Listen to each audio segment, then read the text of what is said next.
Let's get the screen back up. And here we go.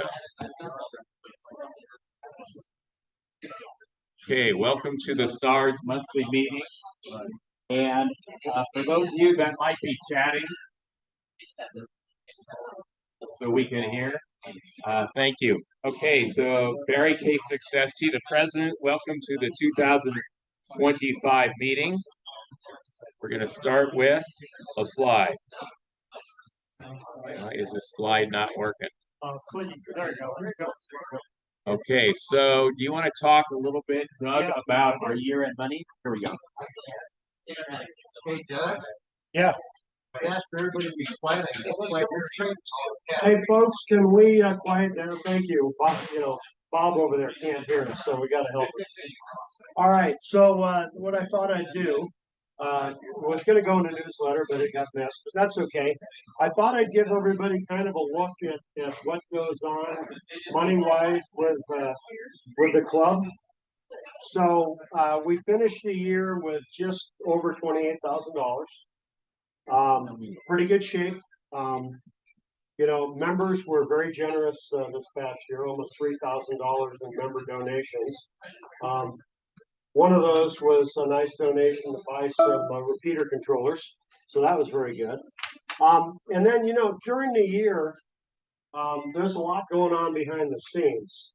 For example, Kim has to handle a little over 200 memberships.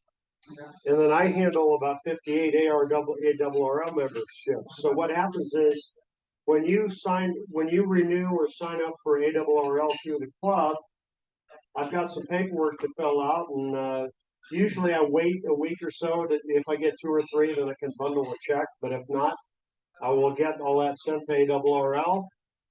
And then Tony will agree with me, they're slower than molasses on a cold day. And maybe a month or 2 later, they'll recognize that you have renewed. And maybe 2 months after that, they'll pay us the commission check. So maybe in the future, we can get that electronic so I can just push a button and I don't have to write checks anymore. We have a number of recurring expenses, storage being probably the biggest. I said approximate on the repeater side expenses. I didn't go through and pull everything, but we have Forest Service leases and power primarily for the repeater sites that we have to pay for. Software, and this includes, all the software it takes to run the club, emails, Gmail accounts, and more importantly, all of our DMR software. That's a big deal for you folks on digital. And then this year, insurance doubled. Insurance has been going up like crazy. Thank you, inflation. This year, we can't do ARRL liability because they don't handle property. So if we can fix that in the future, it'd be nice because they're pretty good rates. But we've got thank you to Barry. He switched me to his insurance broker, and we're able to get liability and D&O for a reasonable price. So pretty good with that. We do make a fair amount of money from raffles and equipment sales. This past year, almost $4,000. And then, the club puts on events. And, we spend a fair amount on events, and that benefits all the members. And then last year, we bought new computers and networking equipment. I should say refurbished computers. We don't spend the money for new. We got refurb. And they work just fine. And this year so far, we're going to look at some little better AV equipment to solve some of the problems we have with these meetings. And then, of course, during the year, if we get a lightning strike or, a router bites the dust or a radio bites the dust, we have to pay for that kind of stuff. So, club's in good standing financially, and that's thanks to all of you members in your dues and all of you making generous donations to the club. So on behalf of the board, I thank everybody, and I'm going to hand this mic back to Barry. Okay, thanks so much, Doug. As y'all know, we have a board of seven people, and we have just this enormous amount of back end stuff that's being done. Some you see, some you don't. You might see some of Kim if you interface with her and you hear about the meetings. But there's just a lot to run a club of about 400 people. It kind of ranges between about 390 and about 410. So if anybody is interested in helping out anywhere, an event, you're interested, you have an idea, you want to come on a committee, you want to, somebody came up with a couple ideas of, hey, let's go out and do another fox hunt, anything, just get hold of any of the board members and we can just keep it going. Okay, thank you, Doug. Okay, members, let me get this little thing out of here. So this is on the SNARS website under membership or stats. We have 392 members, 276 ARRL members, which is 70%. We have 13 new members and 47 volunteer examiners. And all the stats are online real time. You can look anytime. Okay, today is ARRL Kids Day. I happen to be the youth coordinator for the Nevada section, and that really means doing a lot of coordination. This time, we're not doing anything in person as a group. We tend to do it more in the warmer months. But if you get a chance, get on the air. If you know of some people that you want to, some kids. A kid, by the way, how old do you think a kid is for Kids Day? Any idea? 90, you say? Yeah, that's what I thought. In contests, kids are 25 or under, but I think here we're talking about younger kids getting involved. Out of curiosity, how many people not got your license, but got introduced to something about radio when they were a kid of 18 or under? Wow, there's 75% right there. Now, how many people at 18 under got their license? The same people. So there's some connection between dropping the seedlings to the kids at a younger age. There's kind of a joke, but probably a truth, that if you get them before puberty, before the fumes, the gas fumes, the perfumes, if you will, it's a chance to get them involved. But people come into the hobby at different ages. My father was 80 when he got his ham ticket.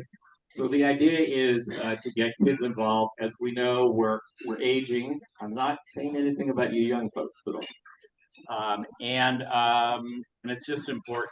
So do what we can to work with kids. Okay, next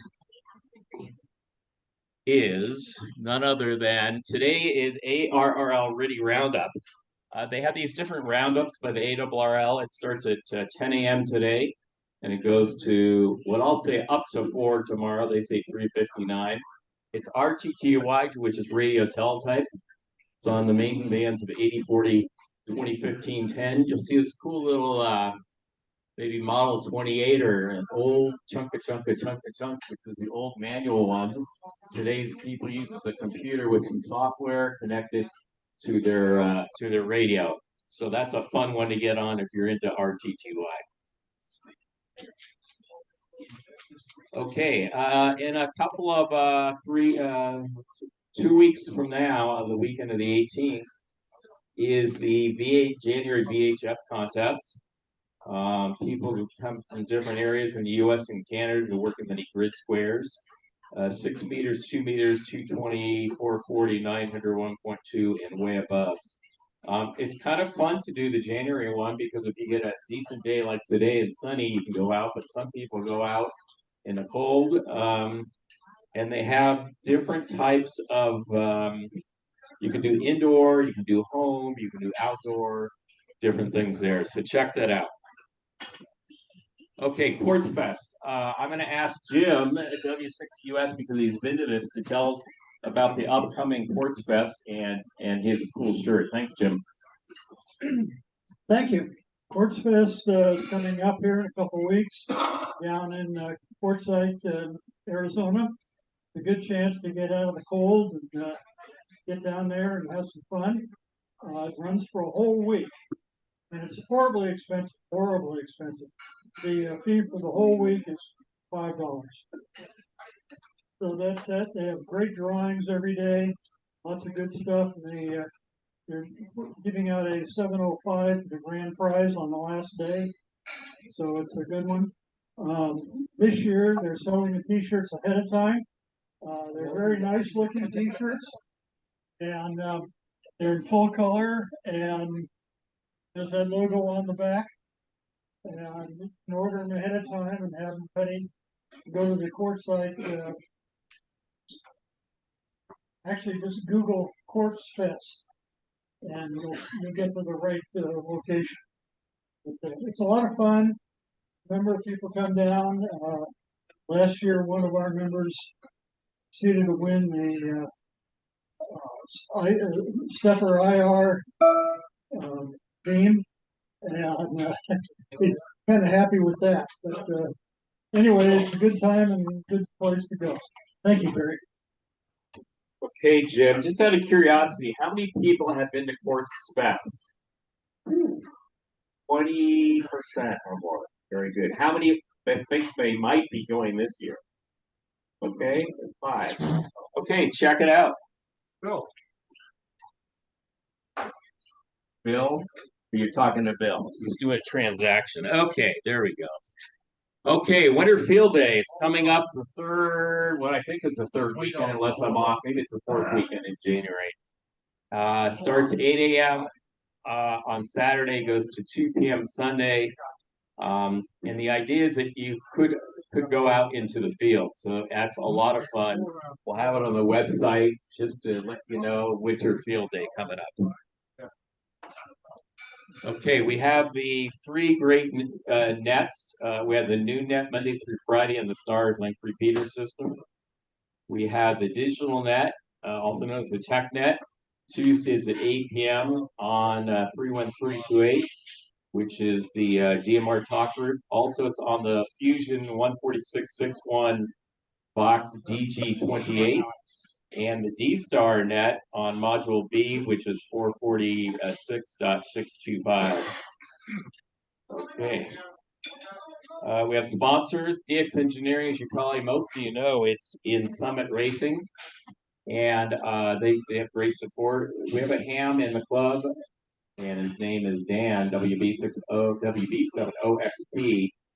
I think if you get hold of him Monday through Friday, and if you buy whatever you buy and you call him up or you get hold of him and you say, hey, I'd like to go pick it up, and you expedite it, he'll expedite it because they have a whole warehouse thing. And normally you got to wait 20, 30 minutes-ish, depending. He told me one time that it's a different warehouse. They have to go over yonder.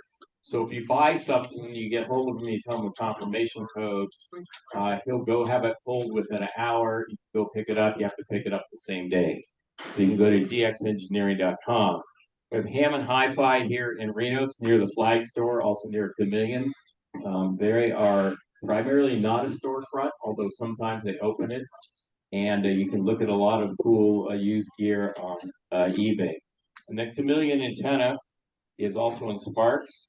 They used to do ham only. Now they're doing commercial only. So they have a whole lot of cool stuff. And they've been doing the last 2 years, they've been doing one of the breakfasts in slightly warmer weather, so check them out. Okay, so let's see, what kind of comments do we have for our friends on Zoom? Since we got a little technical problem that we're going to fix with some new AV equipment, if you could just put it in the chat, that'd be great. Do we have any comments here in the room here? Any questions? Any comments? Tony, you want to say anything shortly about the repeater system at all? They're up and running. John, do you want to say? Okay. Okay, going once, going twice. Okay, Bob, come on up here and use the microphone since we're not totally wireless yet. Okay, and then we'll look at the chat. Thanks, Bob. W7 Victor David. Morning, all. Just want to make sure that we, as a group, we're all here together. I want you guys to look at them, all those guys back there. They're the leaders of why we are here gathering together. So I think we owe them a great hand of thanks for all the work they do for our club, for us individually, and as a group. Thank you, board. Okay, thank you, Bob. That's very nice because there is, we meet once a month in person. We have a private Telegram group and we cover different things, but when it's a big club. I mean, it's actually a little bigger than MDART, which is the Mount Ava Club. I was just talking to Ham in the club the other day, and we were talking about that it has a lot of hope, that it has a lot of vibrancy. We're doing a lot of stuff, and so that's what it's about. Bob, short. I forgot Howie. Oh, Howie. Wouldn't have any. Howie, yes. Howie's our newsletter editor. He's been doing it for a long while, and we thank him. We'll just say that we're probably going to be changing it up in the near future in a few months. Howie wants to take a respite called retirement. And at the same time, we've been talking to Tony. It's not ready for prime time, but we're going to figure out a way to make it really good. Is that the best we can say? I think so. Really, really good. Whatever that looks like. So we're going to get a lot of the news on there. People will be able to contribute. We're going to have some sort of maybe more automated, less work for one guy, and maybe more automated, more technological, so one person doesn't have to do the whole freaking thing. And so more to come on that. And thank you, Howie. Also, I want to acknowledge. Let's see, I mentioned Wes earlier, who had run the new net for a long time, and he retired from that. Is that a good way of putting it? Yeah, he's got time on his hands now. He can get on the air. Also, he's been helping to run the swaps. We usually have 2 a year. We don't have the exact confirmation yet for Cabela's, but it's probably going to be the second. If it works out, the second Saturday in May, and probably the second one in September. We have our webmaster. We just have a lot of people doing stuff. So thank you so much. Okay, thank you, Bob. Any other comments at the meeting at the restaurant? Okay, I think we have on Zoom, we have something. So let's see how we're going to get there. Can I get there? Well, you just hover over the meeting thing. Which meeting thing? Up top. There you go. Oh, that's too simple. Okay, let's see. Change speaker to a different speaker. That was an old comment. Okay, that's an old comment. Having issues, conflicts. Can you guys hear us? We got that. Yeppers. Okay, that's good. And a new message, and the new message is, is there a QuartzFest website? I think it's quartzfest.org. I think, but if you just Google QuartzFest, QuartzFest, and it's in Quartzsite, Arizona. What about 3 hours from Vegas or so? Probably 4.5. 4.5 with some traffic. Okay, so with that, before we go to our main presentation from Tony about ARRL update, I want to invite John Bigley, N7UR, to come up for about 5 or 10 minutes. I think we've got time here. He's the section manager. He's for Nevada, and he's out of Las Vegas. So, John, away you go. Thank you, Barry. Hi, everybody. Hi, John. Now, I don't use a microphone very much when I'm speaking because I move around. So, anyway, I don't really have much to say today. I wanted to kind of introduce Craig McRae, who's going to let Craig stand up for just a half a second. Guys like Jim and some of the folks you see around with the green badges on, Chuck and a few of the people up here in Reno, those are the people who primarily help me around the state. This is a big area to cover. I guess. When I talk to the people in Connecticut, when I tell them my next closest hand club is 500 miles away, and when I show them the travel, it's hard for them to grasp that. It's hard for them to grasp. Craig is out of Pahrump, Nevada, down in Nye County. They can't understand that Nye County is bigger than all of New England put together. It's kind of hard for them to get to understand that. So a little background on Craig. Craig is a retired Command Master Chief Petty Officer in the Navy. And so, if any guy's been in the service, you probably know how few Master Chief Petty Officers are, and even way fewer Command Master Chief Petty Officers that are in charge of a group of people. Craig was one of the folks that went down to Puerto Rico during Maria for the hurricane from the ARRL and helped out down there. He was a commander of the Red Rock Search and Rescue down in Las Vegas for a bit. And now I believe you just do the PIO duties right now there from that. So those are some things. But he also sits on the national board for INSAR, which is, any search and rescue activities going on, urban search and rescue, those things like that, come through INSAR, all the certifications, all that. So he does some duties there. So he helps out with those things. So I just want to pass that on to him. What he's doing. One comment on Corpse Fest. The $5 that Jim mentioned, that's not Corpse Fest. That's your government award. The BLM is now requiring that, some fees. So what your free land is no longer your free land now. So, and the other thing that is the swap meet that was there, that you can't go down there and sell anything. So that's a change. So if you're planning on taking some gear down there, like you have in the past for swap meet, you won't be able to do that this time. So anyway, that's all I wanted to do. Introduce you. Yeah, John, how are you? I'm good to see you, John. By the way, guys, just because you don't see me, don't mean that I'm not looking and snooping into your business all the time. Matter of fact, John, when you were in surgery, I was the guy with the mask. I was there, I just have a question. Yes, sir. Did you have your coffee cup surgically removed there, Master Chief? You stood up with empty hands. How the hell did that happen? He doesn't drink coffee. What? I never learned to drink coffee. Yeah, You got to start. And he's Navy? That's sacrilege. Navy. Exactly. Okay, guys. He had a cup of black gang coffee once, and that was it. A number of years ago, like 8 or 9 years ago, a few people got confused at me because they said, what are you active in radio? And I said, I'm active coming in his meetings, like that. Craig is smarter than me on the way up. I had some meetings out with Department of Emergency Management yesterday, but on the way up there, he stops and plays POTA. I'm at the meeting, so 7-3, everybody. Okay, thank you so much, John. Appreciate you. And welcome. I'll get your name right. Welcome, Craig. Oh, Chris, it's okay. Chris said it. Yeah, that's a smart idea. We were talking about POTA last night at dinner, Parks on the Air. He says, let's see, I'm going up on Friday. I'm going back on Saturday. Where's all the things I can do? Of course, he got a little messed up with weather yesterday. Hopefully weather's good today. Hopefully propagation's good. Oh, you know what? I did leave something. Oh, come on over to the mic. I knew there was one more. I forgot to mention John, come over to the mic so we can get it on the okay.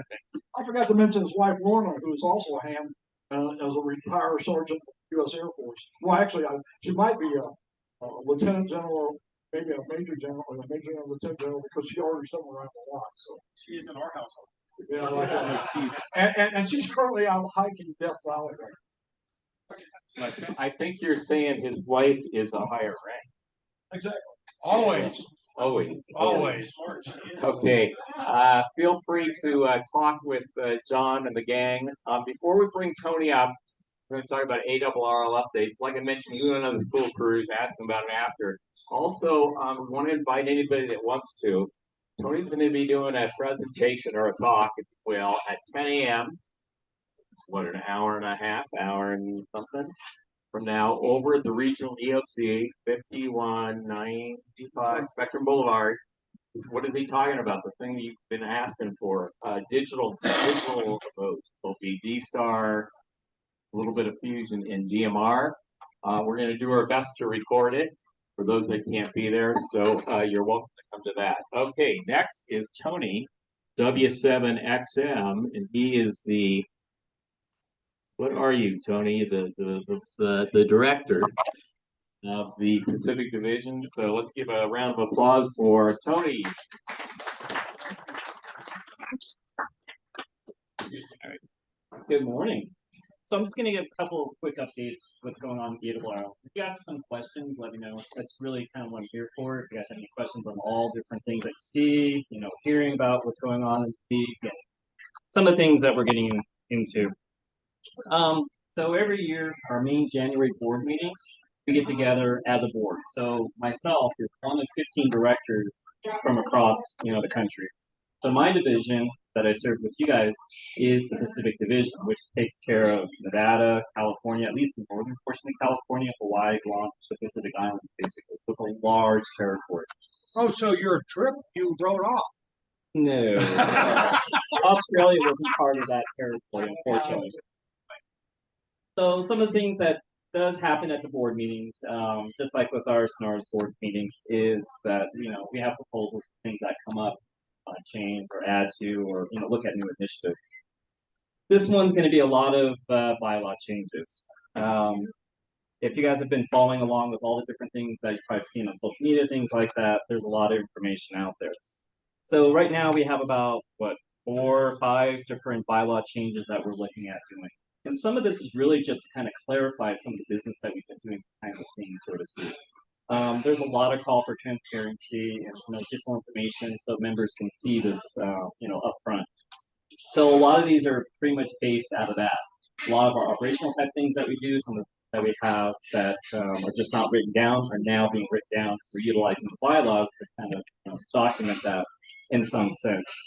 So if you have any questions, if you guys want to read through a lot of this stuff, I won't spend too much time because there's a lot to it. There's the bylaws updates. If you guys want to look at that, and then I'm free to talk about any of these things on the phone, email, Telegram, Discord. I'm pretty much available anywhere you can find me for the most part. But just to highlight them, BL 18 or bylaw 18, just kind of clarifying some election procedures that we had, some of the things that we saw in the last couple cycles, just to kind of document them and clarify them. One of those is residency. We really don't have a good way of defining residency in our documentation of how people are supposed to run in their areas, other than we hope that you're running in that division.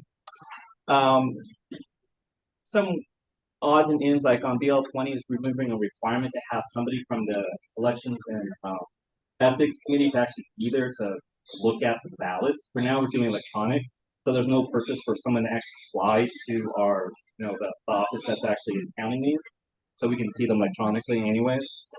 And then 42 and 46 kind of goes through a lot of different eligibility, individual responsibilities of the directors, things like that. So those are kind of the highlights. And like I said, if you guys have any comments or questions or suggestions, I'm always, open to ideas to take those and hopefully incorporate them into the final draft or whatever we vote on eventually. So some of the things that we get to do at the board meeting is review our budget for the year. Sadly to say, we are going to be running a deficit this year, just due to a lot of headwinds. A lot of those probably are due to some of the different membership changes that we've made in the past year, and we forecasted us already, so we knew that those were coming. Some of the other things that are happening is, like, for instance, QST, the ad revenues are low. One of those big factors is because of, company named MFJ. The owner, Marcin, he decided to retire. He wanted to, live life without having to deal with big companies. So those types of things that we're starting to see some of those headwinds in terms of, companies either merging or being bought up, obviously impacts the QST and some of the revenues that we get from advertising. Some of the things we also do is go through our committee reports. We have 4 standing committees that all the board of directors are assigned to every year. So we work on various different things throughout the year, and then this is kind of our point in time to report up what activity we've done, what motions come out of that, what action items we need to work on, provide to the CEO to, bring back to HQ and the staff to work on, things like that. So that's some of the motions out of committee type of things that we see. And then we have our reassignment of those that are serving on the boards or the different committees throughout the year. So even though we only attend these 2 board meetings every year, throughout the year, a lot of us are on different committees. And some of those committees either meet once a month, every couple of weeks. I'm on 3 committees, so I probably have a meeting almost every other week, depending on what it is. The one thing that we set up this year is the ITC, the IT Infrastructure Committee, to actually look at IT as a whole to figure out what to do with headquarters to help, provide direction, comments, feedback to our new director this year. That was, I think he came on board around June or July of this last year. And then some other ones. AMF is our Administration and Finance Committee. That's where they look at the budgets, the finances, and keep track of what's going on, so on and so forth. So that's some of the activities that we do when we're at the board The other notable thing is we're going to have a town hall meeting. So I'm starting these up to coincide with the board meetings every year. So we'll have 2 a year, at least minimum. Might have a third. This will always be the week before or the weekend before our main board meeting. And this is kind of a point in time to solicit the membership. Now that you've seen the bylaws and all the different changes that we have that are posted out there, looking for your guys' feedback in terms of what can we make better. I do get a lot of comments where people will email in and provide another person's comment and say, hey, let's, don't vote for this. That's nice, but I'm going to challenge you on what areas do you have concerns with? Because, there's 15 of us. I'm only one vote. So most likely that bylaw is kind of probably, it's going to move along. I'd rather know right off the bat what issues you have with some of these changes. Let me know so we can figure out how to incorporate them into the final draft and to something that's, that everybody can live with. One of the things to remember too, these bylaws can change every time. We can have special board meetings, we can actually plan for the next one in July, so on and so forth. So I'm always looking for input, suggestions, ideas when you do provide comments to me. If you're seeing something that you don't like, what's okay, if you don't like it, what would you suggest? What would be something that would be a little more favorable in your eyes? Anyway, so we'll have that. Hopefully everybody saw the email that just came out like a day or two ago that announcing that we will have a town meeting. And this year we're asking everybody to register because I have no idea how many people are going to show up. So our Zoom licenses only carry so many people at a time. So if I know we're going to have 500 people, I need to upgrade that license to handle that many people attending. It'd be awesome to see that many people attending. So kind of a little nugget that if you guys have seen digital QST in the last day or so, there's a new initiative or a little contest or a sweepstake that has been announced. So as you renew your membership, as you join ARRL, as you donate to the league, or what's the third one? Auto renew. There's now a new auto renew feature that we just enabled this year as well too. You'll get an entry into the new icon 7710. Is that what it is? 7760. The package is worth almost $20,000. ICOM has graciously donated this to the league for this purpose. So this will be a year-long event. So as you renew or get people into the hobby, this is a good initiative to hopefully win big radio. The package. The drawing is somewhere before January 30th. I think that's what it's slated for right now. So definitely encourage you guys to go look at that. There's more information about the sweepstake on the ARRL's website, or if you go to page 12 of the digital QST, you'll find this as well too. So that's kind of the quick highlights. Any comments, questions, concerns, issues? How about us live members? Yep, live members can do it as well too. So the way that live members are able to get an entry is just donating to the Diamond Club. So for every $50 donation, you get 1 entry. So there's a max of 6 entries per person. It ain't gonna get too crazy. You can pay my renewal. Yeah. Any other comments or questions? What was behind the hack or the break-in to The cyber incident? Yes. We don't know too much other than just What did they get? they didn't get much other than just doing ransomware type activities. So basically just holding up, our servers, things like that. So we had to negotiate with them. So the nice thing is we have insurance. So if you guys have seen your policies for credit cards and things like that, you all have these different cyber incidents insurance policies. So luckily enough, we have something like that in order to help us in these type of situations. Obviously any company, any business, any organization that goes through this learns a lot from these different instances, if you want to call it that. Even government gets, hit quite a bit. So checking outside email, that usually brings in most of it. And that's why there's a lot of, effort, especially if you're still working for an organization, you'll have a lot of these different types of cyber educational type things that make you aware of all the different threat activities that, might happen to your organization. Just one email, just one text message, just something that you click on that's within your infrastructure, and you know, you click on it, you can either install something, do something. It's serious business. So having our new IT director on board, having the ITC committee stood up, kind of looked at it, just like cleaning up our finances, we have kind of a committee that looks at those. Now we have a committee that looks at our IT infrastructure as well too, to understand what we need to do to, you know, mitigate not just cyber instances, but just in general. Where do we go from here in terms of what type of technologies we use? Do we go more, you know, SaaS-based software, software as a service type of stuff? Not having a lot of infrastructure on premise that we have to maintain. You know, some of the SaaS products that we had out there were not affected in this because they were protected by another organization. So, you know, it's those types of things that we're looking at to make things better. Thank you. I think we said something about deficit. Said that deficit must be covered by funds.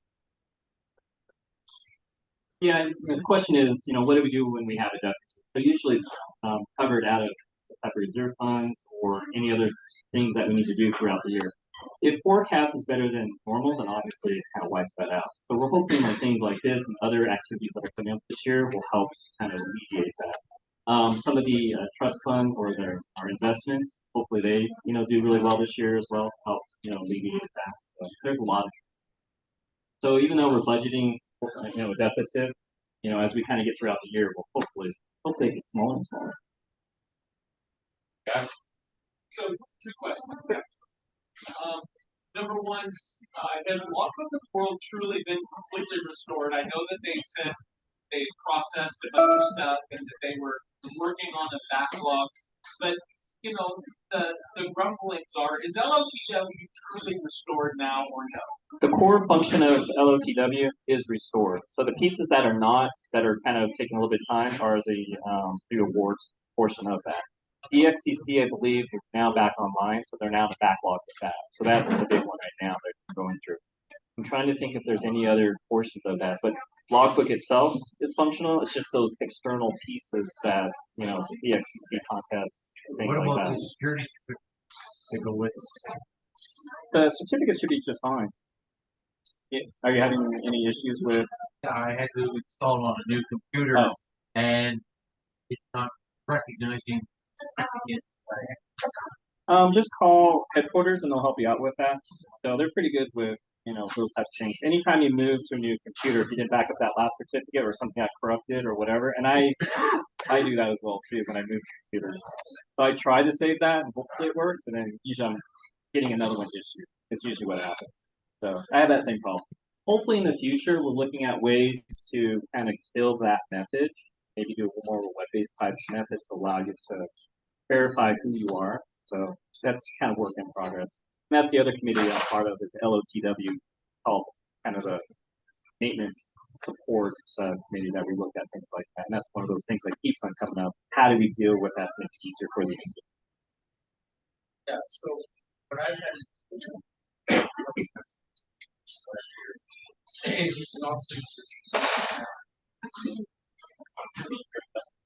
EQSL. Yep. Yeah. Repeat that. So TQSL, obviously, I don't know if you're familiar with that, but you can request notes. That's what I usually do. I did. Okay. They have an answer. Okay.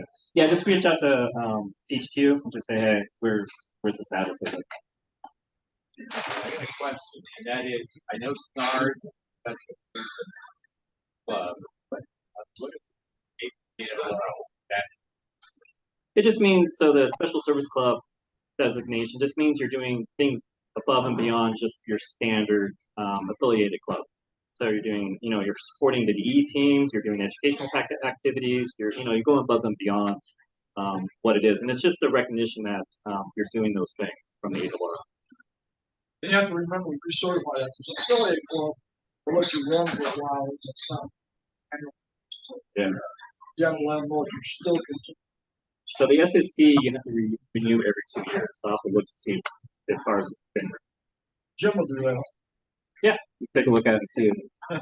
So, you know, as Jim is the club coordinator, that's one of the responsibilities of club coordinators, is kind of looking at all of our affiliated clubs throughout the section for Nevada, in this case, see if clubs have renewed their information. So, and I would say this, that ARRL has the only probably club database in the country.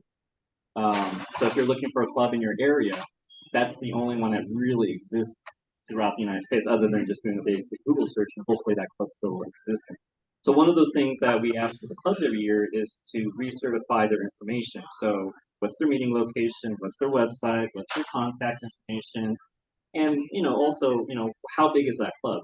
How many members does that club have? So if you have multiple clubs in the area and someone's looking for a smaller club versus a larger one, they can see that information on there as well too. So it also helps us knowing how many members are in those different clubs. For instance, if we're going out reaching out to clubs and doing presentations or just wanting to say hi, we know kind of where the bigger clubs are, and then obviously better. So that's one of the things and the roles of the club coordinators to remind the clubs that, hey, please bring. On the basis of clubs, if you're organizing clubs come out of those clubs, if it's a legitimate club, really having a club, and you want to be certified as an affiliate club, that will happen. If you're making a pseudo club on paper, you want to be a certificate, which happens like that. You're not going to make it first. So I don't think Tony's had to do it. I know Jim, I would just flat tell you, you're not going to get that pass. So if you have a legitimate club, yeah, please organize, please go ahead. But if you just put down, I have people go on QST and just pull the name of somebody in Texas and they put it on. This is not my club. Well, I will contact those people and say, I never heard of Jim Shepard. And that's one of the things that when that process happens for a brand new club, we'll look at the members. So they have to submit their members to verify that they're ARRL members to start with. So being an affiliated club, at least 51% of the members need to be members of ARRL to get that initial certification or acceptance as a affiliated club. So if it's only 5 people and all 5 are ARRL members, not a big deal. And we have some small contest clubs that are affiliated. That's fine, but they just have to go through that process. And there's a couple other requirements as well too. So I want to say one more thing, regarding board members, which is Tony's one, and graciously went and done this. Just flat time, how many people think Tony's doing a bad job? No. Well, no. So Tony is there because we thought that he would do for ARRL what he had done for this club and some other organizations. I will tell you, the directors of the other divisions, work as hard and as passionate. They don't always have the same thought process of viability. So our conflict, it's contagious. I mean, those board meetings aren't, sipping cups of tea. They rock and roll. Tony knows all of them. I know with Jordan, half of Jordan over and they all are there to work. So we see Facebook groups and stuff that say the board members. Tony was branded as a piece of shit day one. That guy, Tony had never voted yet. Tony had been an assistant, a vice director. Ascended to his position at the end of the January board. So he had no power until the day voting power. So to the day I was over, but already very respectful. Tony was a bad person doing bad things. So I think Tony's there doing bad things. Telling most people are working hard out there, and the paycheck is pretty damn small. All you guys are here that volunteer group members, they cost an hour of money. So because Tony went there, and my thought process was we knew that IT stuff. It was a mess 20 years ago. It was coming down the line. And when you hear these people talk about how badly Tony and the IT people messed up out there, during that same month, in my world, I got hit by MGM Grand stock. I got hit by Home Depot, Ticketmaster, all these things. Every day I would get saying, we can hack your information to compromise your accounts. So let me tell you, I guarantee you that MGM Grand has more IT people than what the ARRL has. Right? It has more capital resources than one slot machine. So these people are working very hard very limited. So the deficit that Tony talked, that goes way, way back. Well, point figures, you can go back 3 or 4 CEOs back and look at what's going on there. There's some years there, nothing happened. You know that. We talk about this here in this group, well, not this group, maybe 10, 12 years ago. Deficit.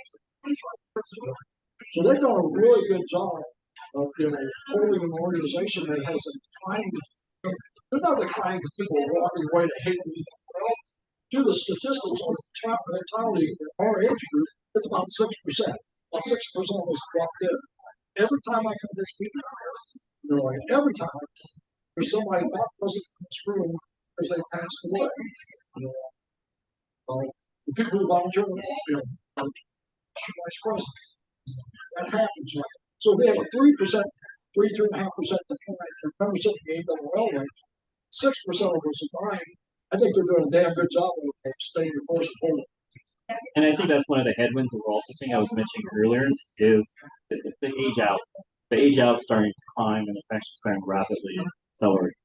So some of the things that we're looking at trying to do is first things called like the Teachers Institute. And one of those, the ideas behind that is getting the teachers, have the teachers come to Connecticut, teach them about amateur radio and technology, and hopefully providing some tools and information back to those teachers, and they take it back to the classroom. Not just to talk about amateur radio per se, but STEM in general, just to kind of plant the seeds in students to maybe learn a little bit more about maybe electronics, different things, physics, so on and so forth. We've seen some positive signs. One of the schools did the satellite or the International Space Station set up. They set up all themselves, and that was one of those teachers that came from Connecticut and went back to the school and basically almost created a whole club. So, we're seeing signs of this, and that's where we're investing a lot of time back into schools, hopefully to see those, that payback, over time. And this is not like a 5-minute fix. I mean, this is a long-term strategy, and we're going to be ramping up Teacher Institute even more this year, just because we actually got more funding from ARDC and also just members in general donating to that fund to allow us to do more of those programs and actually get the teachers, fly them out. I mean, we pay for everything. We fly them out, the hotel rooms, food, everything. Teach them, amateur radio. Teach them about all the different things that we have to offer. And then, like I said, we provide them a lot of information to take back. And hopefully, that, spawns off more amateur radio operators in the future. So, we're looking at ways to kind of alleviate that drop off. We see it. We did a study a couple of years ago, taking a look at the membership as a whole and just seeing where everything's at. And that's just not just us, but every hobby, every type of member type services that are out there. It's the same issue. Volunteerism is kind of, waning quite a bit, aging out, just the way we're at right now. There was no. Any other comments, questions? Like I said, if you guys, go ahead. There was no comment. You're talking about ARRL for over 8 years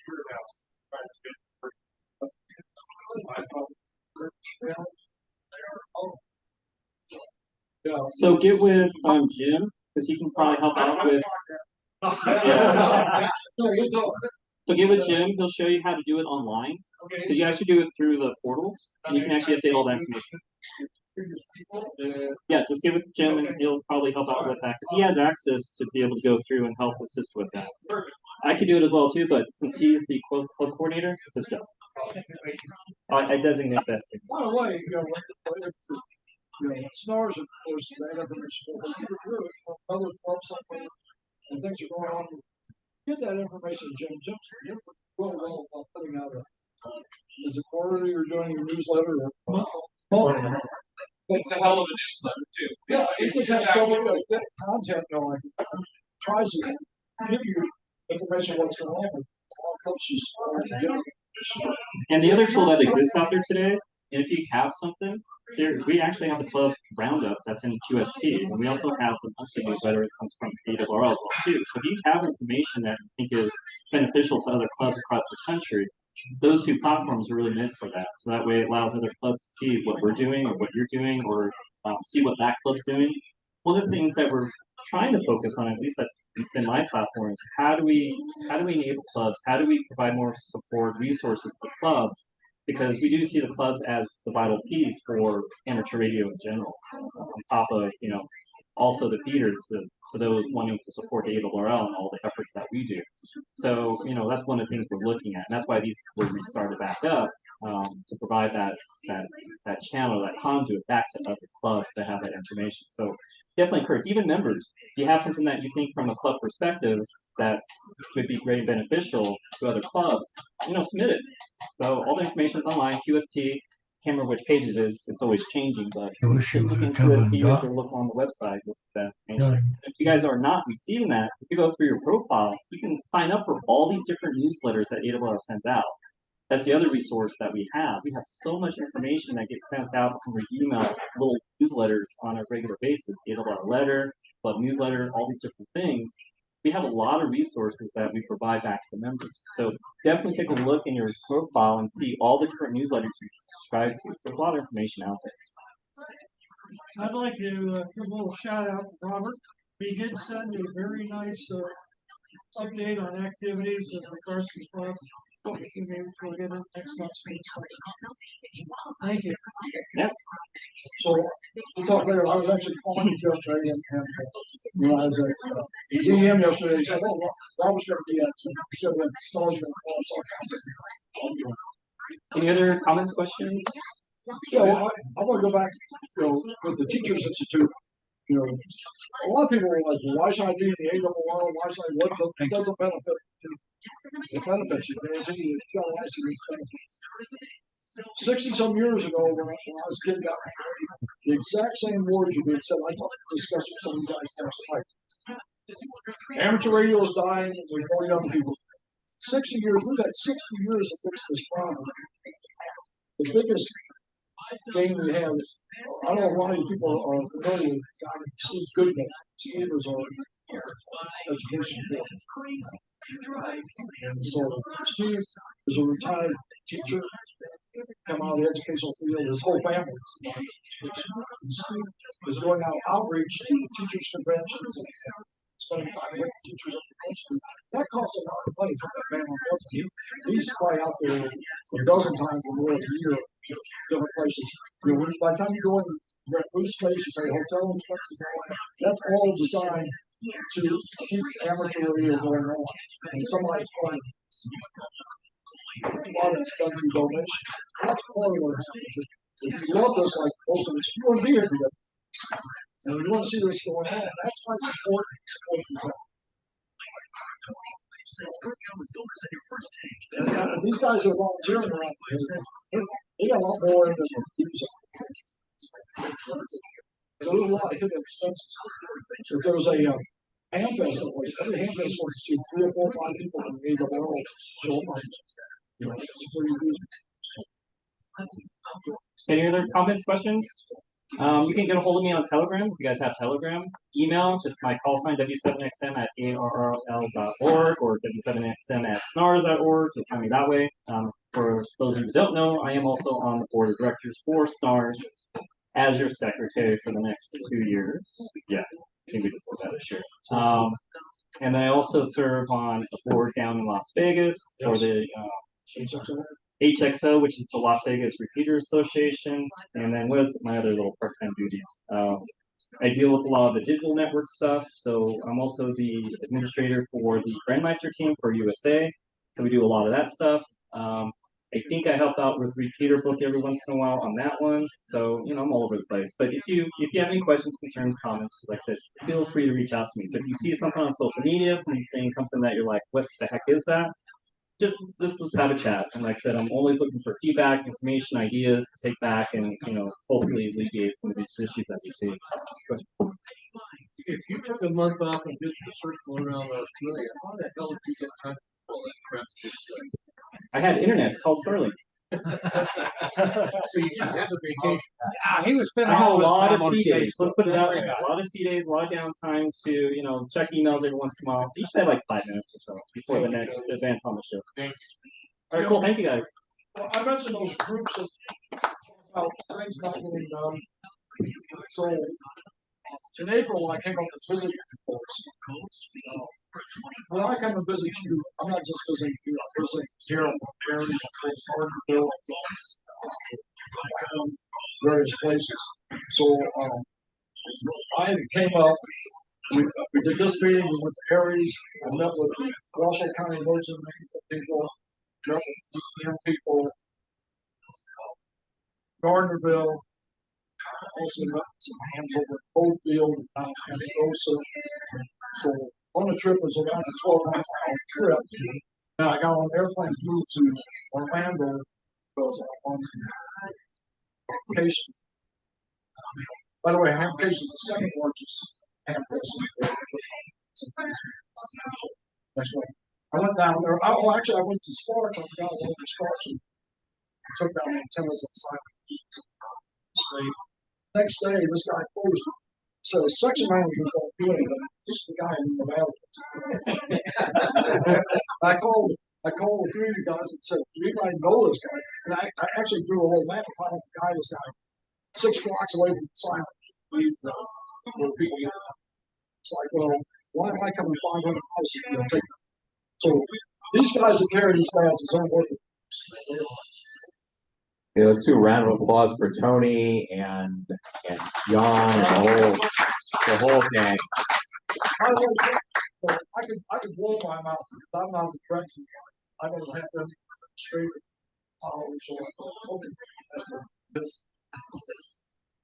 Okay, so Happy New Year, everybody. Today's the 4th of January. Our next meeting is February 1st, which is exactly 4 weeks from today. So we'll be back here. And with that, we'll close out the meeting. And this completes the Sierra Nevada Amateur Radio Society meeting and presentation for January 4th, 2025. Now we're going to have a raffle. Is that right? Yeah, we got a couple of 3 things here. Okay, we'll stop the recording. Okay, yeah, don't put this on tape. Anybody know what this is? I got one to give away. Thanks to Tony. His baggage was overweight, so he had to get rid of this. Anyway, and then I've got a whole bunch of money too. And I'm looking for, among other things, technicians